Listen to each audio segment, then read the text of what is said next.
Hi guys, so today I'm going to be doing a book review of Fault Line by Christa Desir. Again, said wrong, can't pronounce names. I had never heard of this book before, but I picked it up at a YA book swap and I'm glad I did. This book follows a boy named Ben who totally has the hots for Amy, a U girl, and she seems to have the hots for him and they start dating. Amy is sarcastic and witty and the two just really get along. They seem to be a perfect match, but then one day there's a party and Ben doesn't come along and then Amy goes alone with some of her friends. Ben gets a call the next day saying that Amy has been raped, and this is where the book starts to get intense. There is a shock factor in this book, and so if you're easily, I guess, triggered by this sort of thing, click away now because I'm going to mention something that happens within the rape, and it is the fact that a lighter is found in Amy, and then all these conflicting stories start to play. Amy was raped, Amy had sex with 4 guys, Amy fucked a lighter. Everything happens and Ben is trying to decipher what is the truth or not, and he believes Amy, he really does, but then it gets really hard to believe Amy when she starts acting completely different. Amy only had ever eyes for Ben, but now she's acting completely different, a stranger. That is the plot of this book, and as you can tell, it is totally intense. There is so much going on and it's a hard,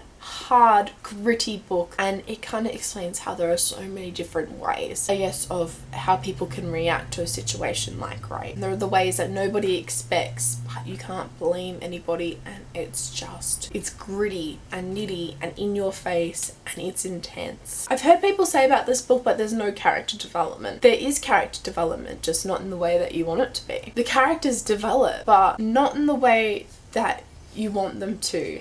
I guess in some ways they develop for the worst because of what's happening around them, and that's how they react. This is a really intense read and I enjoyed it. However, at some points it was so nitty and gritty and in your face and just intense that it's not my favorite book. I think it handles it really well and brings on a whole situation of rape and how people can react that I have never been exposed to or has known about, and I really liked that. I think it's a really important read and one that we should be encouraging people to read, but at the same time, because it was so nitty and gritty, I had to take a step back from it. I really enjoyed this book and I think it's really important. I don't think it could have really handled the situation better of what it was trying to tell. It kind of leaves it open-ended too, which I was slightly annoyed about, but I get it. I get why books leave things open-ended.